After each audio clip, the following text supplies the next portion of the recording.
Hello! What's up mga kasaltik? So, welcome to Madam P TV!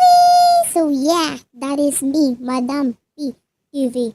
At ito po ang ating general love reading for Earth Sign. Kamusta dyan mga kasaltik? Sa mga hindi pa nakaka-subscribe ng mga kasaltik dyan, mag-subscribe na. Tapos, comment.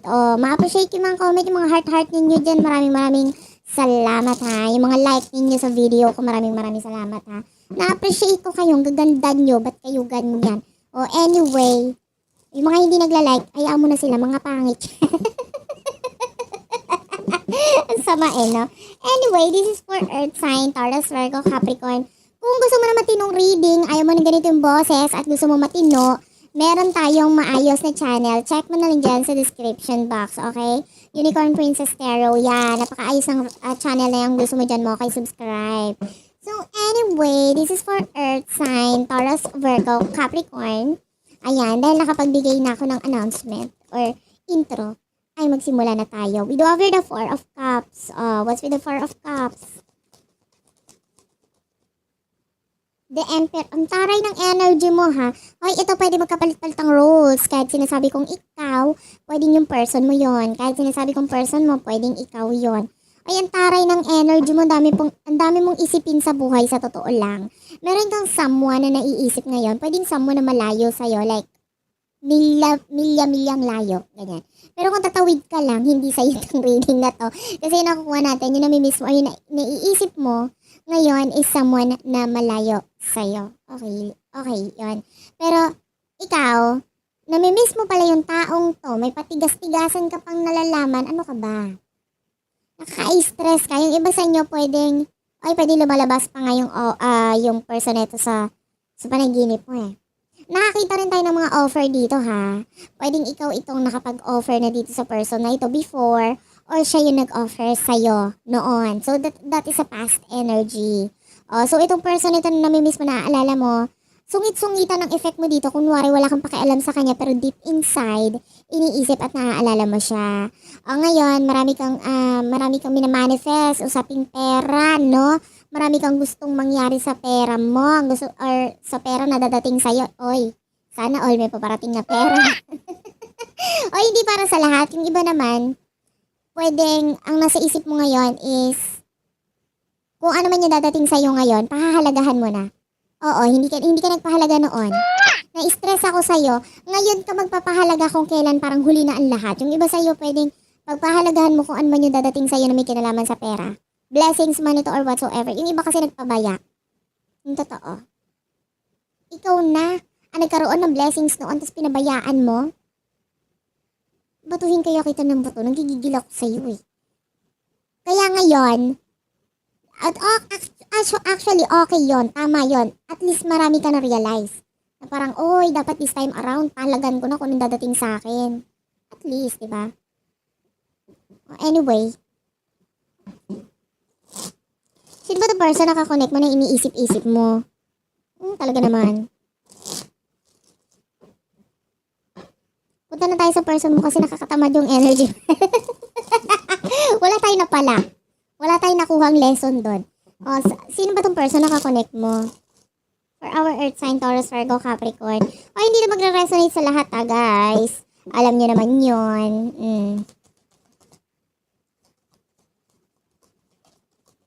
Ano ba? Kagulo-gulo. Ano ba? The Strength card, the King of Swords. The Six of Wands. Alam mo dito sa reading na ito. Kung ayaw mong masaktan, kung sa'yo ngayon palang mag-leave ka na, matulog ka na lang, gano'n. Para ngayon, at least kahit pa paano natutulog ka na ng mahimbing, na nanaginip ka na, masaya ka na ulit, diba?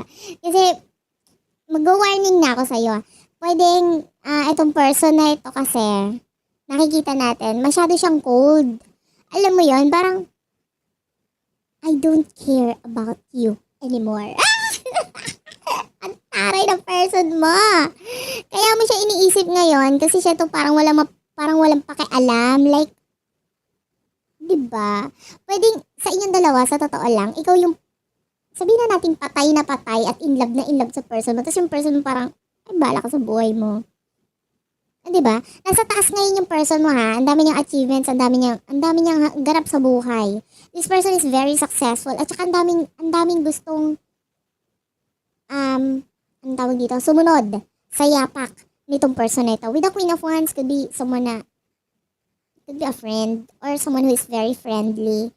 O, ay, nakakamoy ako ng spaghetti, pahingi. O, this could be your reading. O, tapos, kung hindi man yon, pwedeng this is a person na binigyan ka na niya ng advice before, pwede may kinalaman sa pera. And or, pwedeng nagkaroon ng magandang connection sa inyo before, na parang pinanghawakan niya ng person mo. Pero, I don't know if you let go or whatever. Kung ikaw to nag-let go, napakatanga mo naman. Nakaka-stress ka. Let go ka pang nalalaman. Ano ngayon? Sinong nawalan? Ano? Diba? Gusto mo lunukin mo to, baka magkaroon ng himala. Nakaka-stress ka eh. Oh, anyway. Oo, sa totoo lang dito sa person na ito, sinuwerte siya nung nawala sa buhay niya. So, ibig sabihin, ikaw yung malas dito. Ganun. Yan nga ba sinasabi ko? Bakit ka ba ganyan? But anyway, yung person mo, hindi naman pwede nagkataon lang, di ba? Nung nandun ka pa sa buhay niya, pwedeng inulan siya ng kamalasan, tapos biglang nung umalis ka na sa buhay niya, oh, I'm so very lucky. So ngayon, andito na nasa stage na yung person mo na parang ang dami na niyang achievement sa buhay niya dahil wala ka nga eh. Yung iba nagkataon lang talaga, but ano tayo magawa? Ano magagawin ko sa'yo? Kahit ka ba ganyan? Sabi ko sa'yo, matulog ka na. Ano ba? Oh, this is your rock. Pinrepare ko talaga to para sa'yo. Ito na ang sagot sa problema mo. Lununin mo to 3 times a day. Yan ang reseta sa'yo ni Madam P. Maghanap ka ng puting bato tapos lunukin. Wala ka talaga makuha ang advice sa akin dahil ikaw yung malas dito. Anong gagawin natin? Anyway, baka naman nagkataon lang, ikaw naman. Nagkataon lang, nung wala ka sa buhay niya, ang dami niyang improvement. O ano nangyari? Ano naman nasa isip ngayon ng person mo? Ano siniswerte siya? Pero sa totoo lang, ano lang siya ngayon eh, cool lang. Parang, cool ka lang, relax ka lang. Ganon. Gets? Ano nasa isip ngayon ng person mo? Cool lang siya dito sa connection na to ha. Ikaw isip-isip ka pa sa person mo, siya cool lang ha. We do over the 10 of Wands. In fairness sa person mo, may gusto siyang alisan. Kahit ganyan-ganyan siya, parang may gusto siyang alisan. The 8 of Cups. The High Priestess. Ay! In fairness, yung iba sa inyo may pa-soulmate connection tapos pwedeng the Magician is here. Pwedeng minamanifest ka nitong person, nitong abnormal na to. Bakit may paggaganito? Eh kung ako sa kanya, hindi na kita ima-manifest. Ano to? Sinuwerte na siya sa buhay niya. Ba't ima-manifest ka pa niya? Malas ka nga, diba? Ang tanga-tanga na person mo sa part na ito. Bakit siya ganyan? Ano ba? Nakawala na nga siya sa kamalasan, diba? Ano ba? Nakatawagin mo yung person mo, sabihin mo makinig siya nito, nai-stress ako sa kanya. Huwag mo na i-manifest. Ano ba?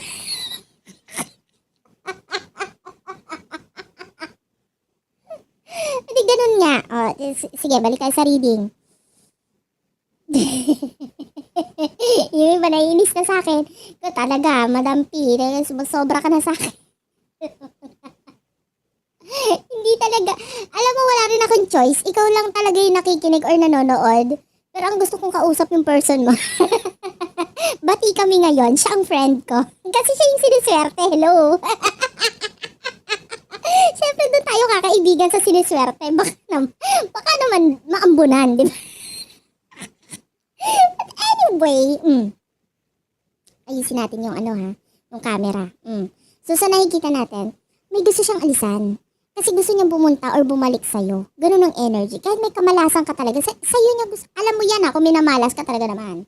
Tignan mo yung bangko mo. Tingnan mo kung kumpleto pa yung 0-0 dyan. Baka puro 0-0 na lang.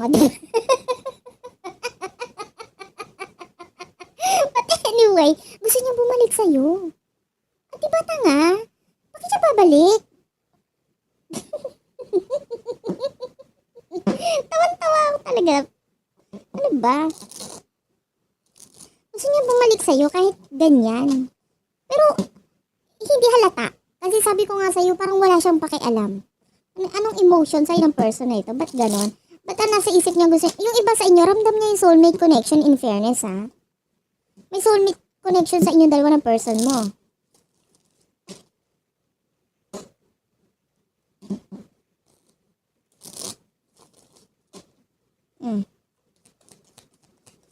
May handaan talaga. This could be your reading.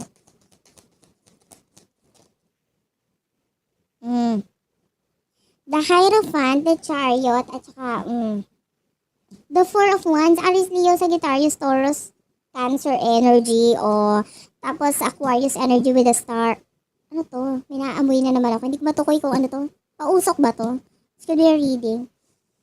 Anyway, emosyon ng person mo with the Four of Wands.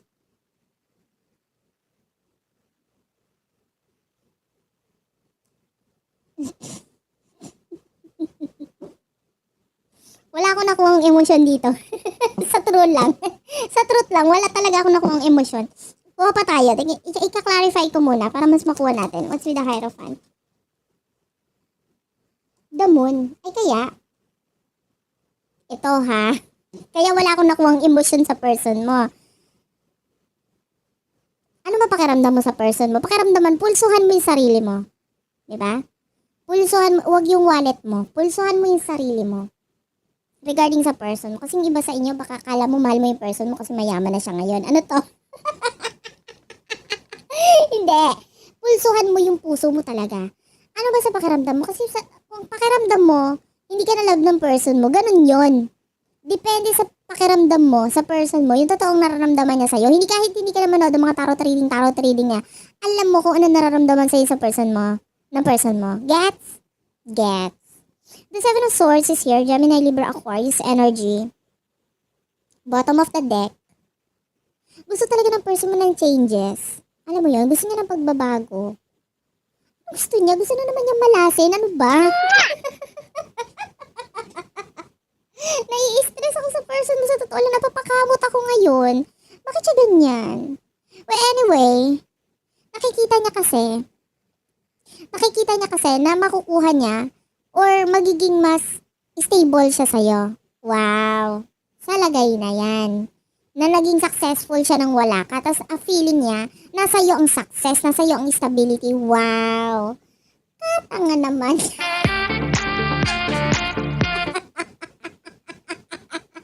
But anyway, ganon.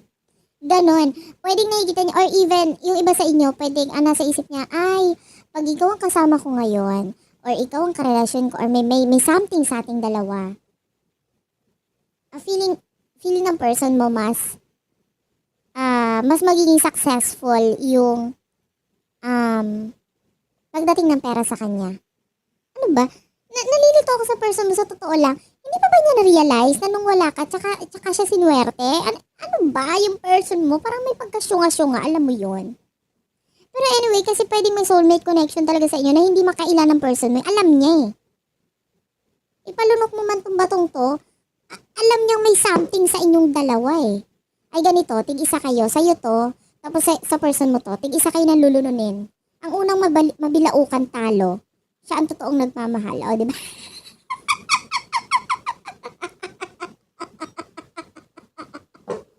Ano kinalaman ng bato? Hindi, kasi ini-stress niyo ako. Anyway,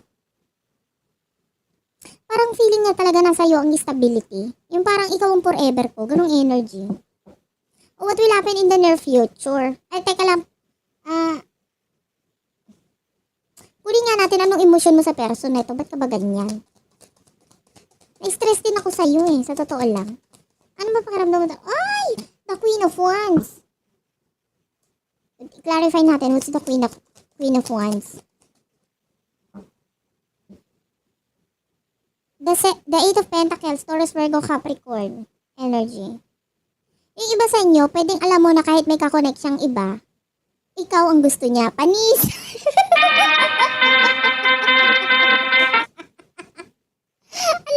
Ang lakas ng power mo sa part na yun. Ang lakas ng power mo sa part na yun. Which is true. Okay, pwede may kakonect nga yung person mo ng iba, pero ikaw pa rin talaga gusto niya. Ano meron sa, anong pinakain mo to? Anong pinakain mo sa person mo? Ginayuma mo ba? Anong gayuma yan? Effective. Sabi ng iba, uy madam P, hindi naman ako ng gayuma, nagdasal lang naman ako. Anong dinasal mo? Parang awa nyo na? Ganun ba yung way mo ng pagdadasal?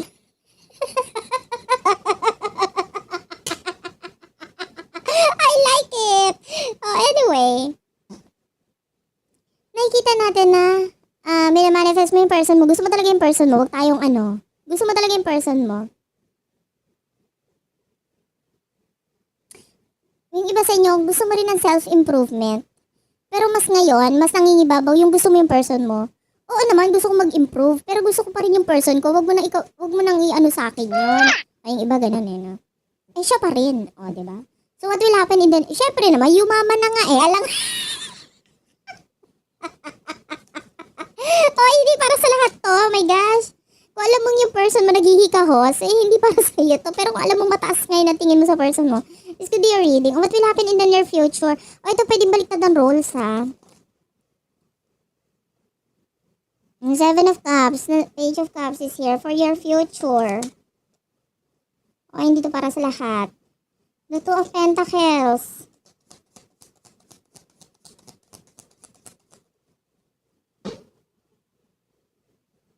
The Magician.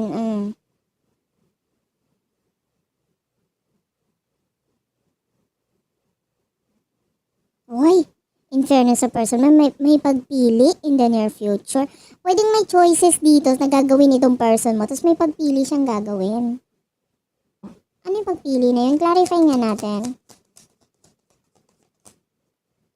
Oy, we do have here the Page of Swords, Gemini, Libra, Aquarius energy. Wala kang kinalaman doon sa pagpili na yun. Huwag ka muna mag-expect. Walang kinalaman sa'yo. Pwedeng, meron siyang gagawin na magpapa-improve sa kanya. So, kailangan niya ng a lot of decision making. Improvement na naman. Ayan, payaman na naman yung person mo. Kamusta ka naman? O, diba? O, yung iba sa inyo, yung person mo, pwedeng may mag-i-improve na naman sa kanya na ikanganga mo na naman yun. O, diba? Pwedeng madagdagan yung kanyang source of income, yung kanyang talento, tapos ma-realize mo na naman na, ay, tanga-tanga ko talaga. Pinakawalan ko to. Oy, ang daming improvement sa person mo sa totoo lang in the near future. What's with the Page of Cups? Regarding sa'yo, I'm sorry to say, nagmo-move on siya pagdating sa'yo. O, diba? Pwede ka na matulog. Makakatulog ka na ng mahimbing. Kasi nagmo-move on yung person mo, wala siyang pakialam muna sa'yo in the near future. Ang focus niya is sa sarili niya, especially busy talaga person. Busy talaga itong person. Your person is busy chasing his or her dreams, social. Mahal kita pero dreams ko muna, pangarap ko muna, ano to? Gusto kong bumalik ka sa akin kasi may connection tayo, pero hello, mas may connection kami ng pera ko, o diba? Ganun yung person mo. Ang taray ng person mo, ang lakas makayayamanin, di ba? Ano, ang tingin sa'yo parang dukha. Joke lang. But anyway, more on self-improvement ang focus ng person mo. Sa totoo lang tayo, my God. Sa totoo lang tayo. Sabi ko sa'yo, pwede ka na matulog kanina pa, di ba? Para hindi ka nalulungkot ngayon. What's with the Two of Pentacles? O, di ba? Ikaw pa rin yung na-obsess dito in the near future kasi abnormal ka eh. Ikaw talaga may kasalanan ng lahat ng to eh. What's with the Magician? I'm sorry to say, possible kang maloko na may kinalaman sa pera, legal matter. Ayan. Sabi ko na nga ba, inuulan ka na naman ng kamalasan. Anong dapat mong gawin? Diba? Delikado ka masyado yung way mo ng pag-iisip, ng pag-action, kaya matulog ka na lang para na babawas-bawasan yung kamalasan dito. Iba sa inyo, may mga ginagawa ka na pwedeng, alam mo yun, mga desisyon na patanga-tanga lang, gano'n. Pero, sige, bibigyan kita ng matinong advice. Anong advice sa'yo? Syempre, yung advice ko kanina is matulog ka na lang, which is, for me, it's the best advice. Less movement, less mistake, o, diba? What is the advice for our earth sign? Kasi problema na naman nakikita ko sa'yo in the near future. The Nine of Swords. Ano to? Clarify natin what's with the Nine of Swords. Advice. Ba't ako natatawa? Namamblema ka na in the near future. Natatawa pa ako. Hindi. The Queen of Swords, the Knight of Cups, and the Nine of Swords is here.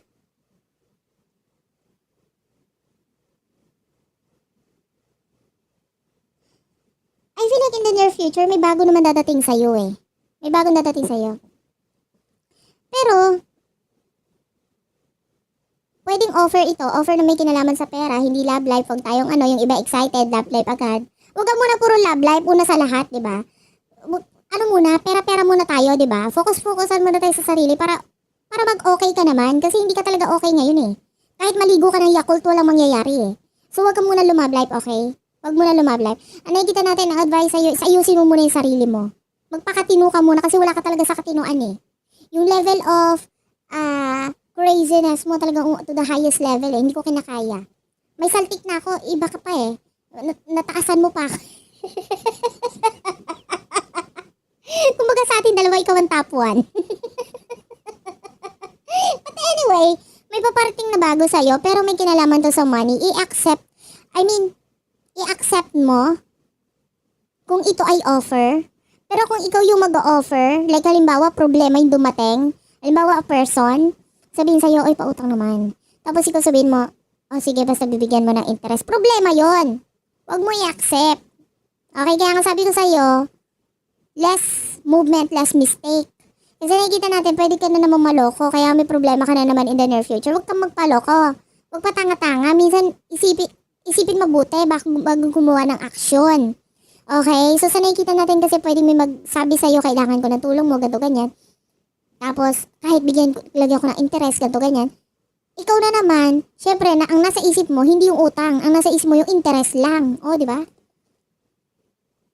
Syunga. Yun yung energy mo talaga in the near future. And mas high chance na ang i-accept mo is yung utang kaysa yung bagong opportunity na paparating sa'yo. So nakikita natin yung bagong opportunity, yun ang dapat mong i-accept. And then ito si utang, I'm sorry to say. Kahit ninong pa ako ng anak mo, wala na, ganunin mo. Kahit ninong or ninang pa ako ng anak mo, kalimutan mo na tayo, may problema ako ngayon. Gusto mo sampalan ng wallet, gano'n. Sampalan na lang tayo ng wallet para kahit pa paano maamoy mo yung pera. Sobrang gali. Anyway, thank you for watching. Sana nakarelate ka. Sa mga hindi pa nakasubscribe, alam mo nang gagawin. Hit the subscribe button, notification bell. At kung masyado ka mabait, palike naman at comment ang video na to. I love you all and babush.